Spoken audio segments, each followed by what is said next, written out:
Everyone, welcome back to Chef Nancy's Kitchen. Today we're going to learn how to make a very basic seitan recipe, which can be used in all sorts of different dishes. It's really quite easy. There's going to be a lot of recipes you see online. There's so many options that you can do when you make seitan, but I wanted to stay with a very basic one because we have a lot of new beginners in our group, and I think this is the easiest way to experience eating seitan. So to start, we're going to, you see I have 8 cups of vegetable broth. It has a little bit of minced garlic in there. Also, you can use Italian parsley, or I just use parsley in this one. And about 2 to 3 tablespoons of soy sauce. And this is going to be the broth that we cook our seitan in, that we're going to simmer our seitan in. So we want to get this going to a boil, and I'm going to put that in there now and turn that on, so while we're making this it'll all be ready.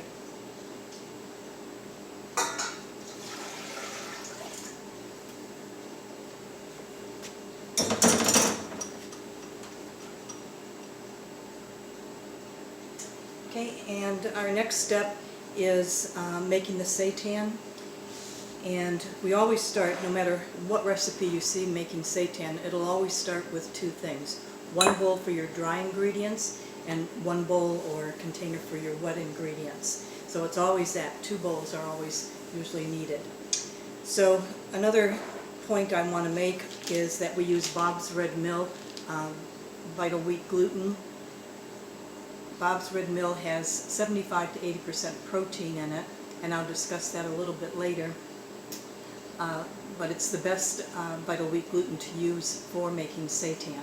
There are other ones on the market, but you do have to check that protein count, otherwise your seitan may not turn out. So to start, we're going to use 2 cups of the vital wheat gluten flour, and then we're going to add in 4 tablespoons of garbanzo bean flour, also known as chickpea flour or Basan flour, which you can get from the Indian market.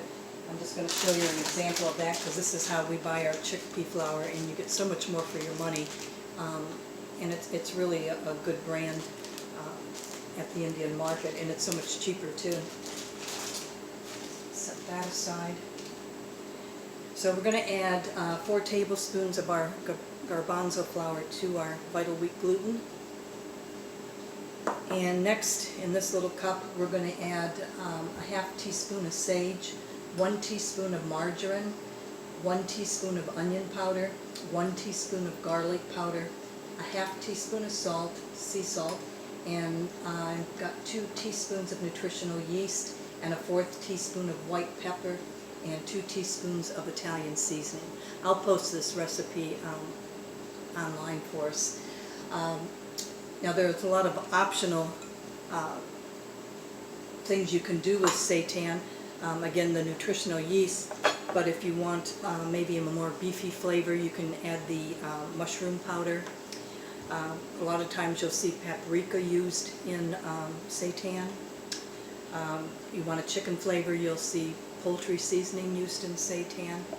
And all I'm doing today is just making a very basic one that can be used with your own sauces like teriyaki sauce or orange sauce, or just basically baked so that it'll go with whatever dish you're making it for. So that just gives you some ideas. Like I said, there's loads of recipes online. Oh, also, if you want a smoke flavor, you could add a little liquid smoke to your liquid ingredients. If you're doing a beef flavored, you can add Gravy Master, which will darken the seitan so it looks a little more beefy looking. And of course we always use Bragg's liquid aminos, but you can use regular soy sauce too if you don't have that. So for those who aren't familiar with nutritional yeast, I'm just going to kind of show you what it looks like. It's kind of a little powdery, flaky product, and it's very nutty in flavor. It's very cheesy in flavor. So we use this a lot if you wanted to use it for like Parmesan on an Italian dish, or sprinkled on popcorn. It's really good. Lots of uses, and we use a lot of nutritional yeast. And also, nutritional yeast contains your B vitamins, so it does have B12 in it. so it's a good thing too. So we have our dry ingredients all mixed in with our seasonings. I'm just going to mix that up. And our wet ingredients is 1 1/3 cups of vegetable broth and 2 tablespoons of the Bragg's liquid aminos, which is the soy sauce. And we're just going to add that to our dry ingredients. And we're going to mix that around. This is very glutinous, as you're going to see as we move along here. Once it starts to use up most of the liquid that we just poured in, this is where you get your hands a little messy here. Okay,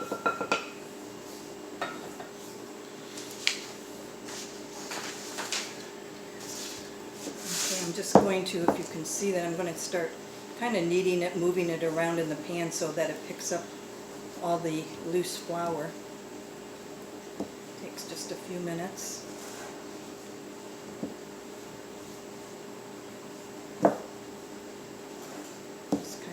Swirl it around and kind of knead it.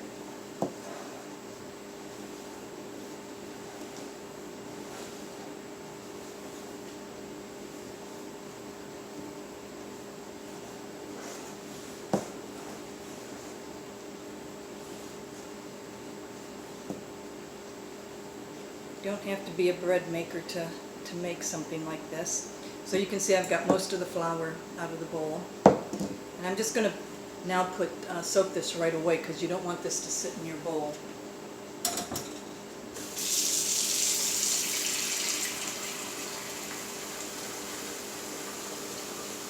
So what we're going to do now is just take this and knead it for about 2 to 3 minutes. Just turn that water off.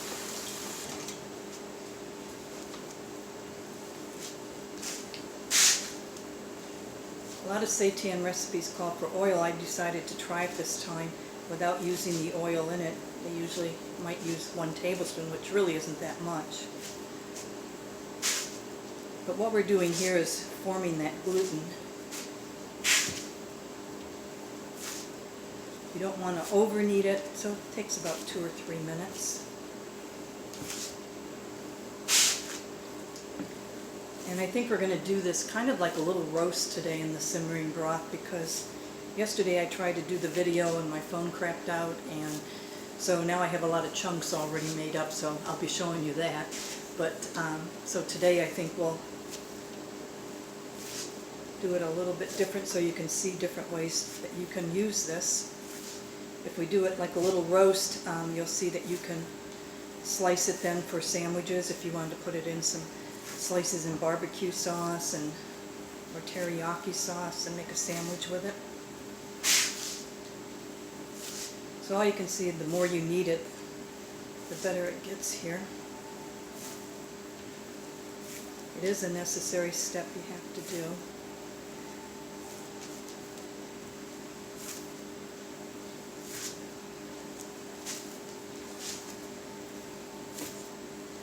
You'll be able to feel the difference in the dough. It starts to get very elastic. I don't know if you can see here, but it just kind of gets elastic. If you don't knead it, you might see that your seitan has a lot of holes in it when it cooks. So you're just mixing that in there real good. I always put it on another mat too. I don't like it on my wood board because it's like I said, it's very sticky. It's hard to clean up.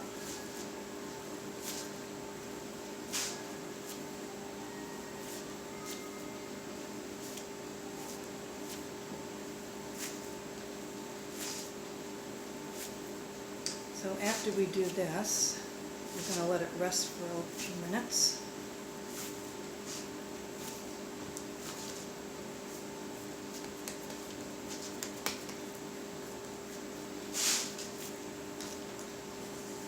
Okay, and I'm going to turn our broth down because it's boiling nicely here. Let me just wash my hands.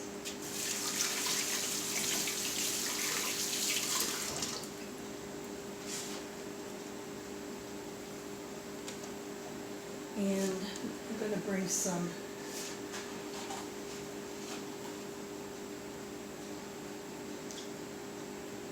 cheesecloth out here because I think this is what we use to wrap it as a roast.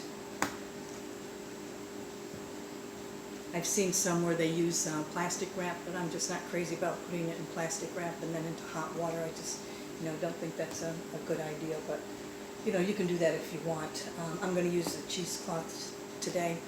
So while this is resting, there's 3 methods that you're going to find if you follow recipes online. You might be simmering the seitan, which we're going to do today, baking it. There's a lot of recipes online that bake. There's a lot of recipes online that do steaming, which is generally used for like sausages a lot of times in your frankfurters, that type of thing. So just another, if you don't want to go to this length of making your own seitan, you can purchase seitan in a box. You have the red box, which is strips by West Soy, the yellow is chicken, and the blue is just original. And this is great if you want to just try seitan, see if you like it first.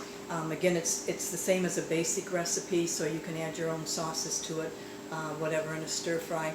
And this was our first experience actually tasting seitan 7 years ago. We were at Whole Foods and we had taken out some of their takeout lunches, and Skip was saying, I know I'm not eating meat, but it tastes like meat. The texture's like meat. So I went back to Whole Foods and asked them what it was, and they pointed me to this product, which is West Soy Seitan.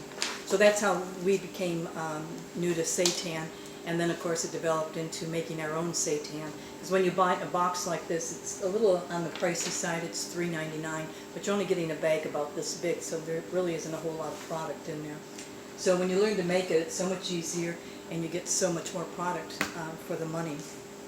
A bag of Bob's Red Mill gluten is, it can be anywhere from $6 to $6.99, close to $7. And you'll definitely get 2 cups of flour out of 1 bag. We often buy it on Amazon, so we buy it as a case, which is 4 bags, because we use it a lot. So, and Amazon is a fair price on Vital Wheat gluten too. So it's not any more expensive than if you were to buy it, at the store. So seitan, Vital Wheat gluten, you'll probably only find at a health food store or at Whole Foods Market, things like this. Once in a while, our grocery store used to carry it, but they said, oh, we don't sell enough of it, so they stopped carrying it. They do have one at our grocery store, and it's good to realize that it's called Vital Wheat Gluten by Arrowhead, I think. But it's a baking Vital Wheat gluten, so it doesn't have that protein count like I mentioned. So you always have to read the label on your Vital Wheat gluten to make sure it has that 75 to 80% protein in it. So just a few pointers, the history of seitan, when it began. Seitan's been around for a long time. It originated in China, centuries ago.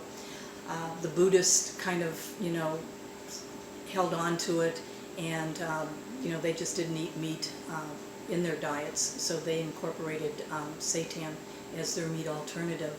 It started in the 1800s in the Western society, and like I said today, it's just taken off, and there's so many chefs out there that do great things with seitan. So it's really, when you have time, or you're even more curious, you can learn to make roasts and sausages and meatballs, just about everything. So it's pretty exciting. If you buy it in the store, you would probably be using products such as tofurkey or Gardein field roast, and some of them just use Vital Wheat gluten, but some use a combination of soy and Vital Wheat gluten in their products, so you're kind of, getting a taste of it. I think field roast is the only one that strictly uses Vital Wheat gluten in theirs. So you can buy this just about anywhere now. It's pretty common in all stores. Again, you can stir fry it. You can add it, the chunks, to stews. You can make shish kebabs with it, which I'll show you a little bit later. And you can grill, bake, or saute it. So there's a lot of uses for seitan, and a lot of men like this because it has that meaty flavor. So let's see, right now we've had this rest. Let me check my broth here. Just going to turn that up a little bit.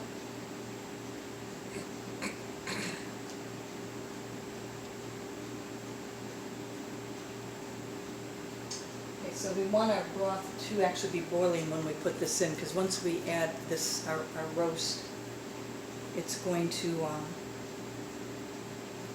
cool down again. So again, because I started a video yesterday, I have a lot of chunks made, which I'm going to show you. This time I'm going to leave it as just one big piece. You can divide it in four and put 4 pieces in, however you want to do it.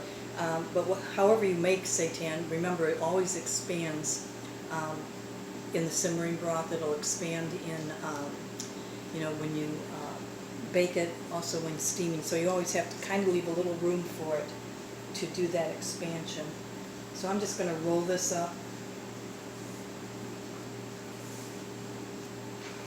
And I'm just going to tie it here.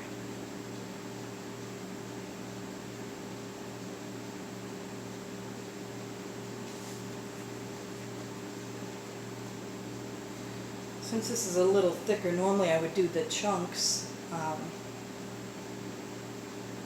for about 45 minutes. I might want to go an hour on the steaming with this. So what we're going to do, since our broth is boiling, I'm just going to put it in our broth.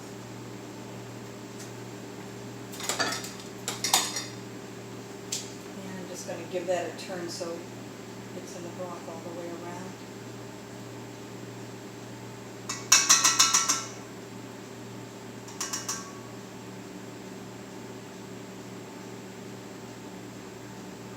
And we're going to set our timer for 1 hour. And that's all there is to it. When we take this out, after the hour, we're going to let it cool in the broth off the heat. And then once it's cooled, undo it from the wrapper and then put it in a freezer bag and put it in your refrigerator overnight for at least 6 to 8 hours. And you can also freeze this once it's cooled down as well. So again, this is going to be good for slicing for sandwiches, that type of thing. Yesterday I made it into the chunks, so all you would do is you have your piece of seitan and just slice it and then cut it into these big chunks like this. So you have that style that you can use. If you think you're going to be making shish kebabs, I like to make the chunks, a pretty good size here, so that you can skewer them on real good. And this is great for grilling, making some shish kebabs. It's fantastic. And, okay, I hear that boiling, so I'm just going to turn that down real quick, because we only want it to be a low simmer.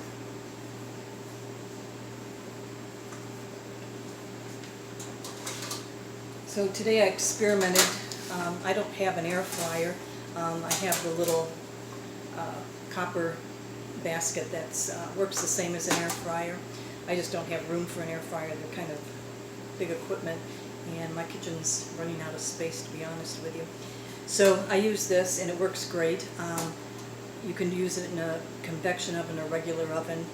The whole purpose is that the heat gets underneath it is all, and it cleans up really well. I really like it. It's inexpensive. And what I'm going to show you here are the different ways. This one I cooked the seitan pieces in oil. This one I used the air fryer. So this particular piece right here I used just as browning for it, to put in a recipe. I didn't use anything on it. This one here I used teriyaki sauce on it and then browned it. So you can do it both ways. In the air fryer, again, the teriyaki sauce I used. And this is just regular without the teriyaki sauce. So it works out either way, however you want to do it. Oil, no oil. You may not have an air fryer, you may not have a basket, so you can still, brown your seitan. I always like to brown it first before I add it to a recipe. It's just going to enhance the flavor of it. It really tastes good that way. If I'm doing a stew, I don't like to put it in the stew while it's cooking. I'll wait till the stew is done, then add your ground seitan to it so it doesn't get soggy or take in all that liquid. So I just add it last to the dish, and it works out beautiful. So that's basically our steps on making seitan. I hope you give it a try. I think you'll really like it. Don't forget about my book, Restoring America's Health, Simple Steps to a Plant-Based Diet, available on Amazon.com, in Kindle, also paperback and worldwide. And that's it. Tomorrow we're going to learn our third alternative, meat alternative, which is going to be organic tempeh. And stay tuned for that video. And then we will have learned how to use all three of our meat alternatives: tofu, seitan, and tempeh. Thank you, and have a nice afternoon. Bye.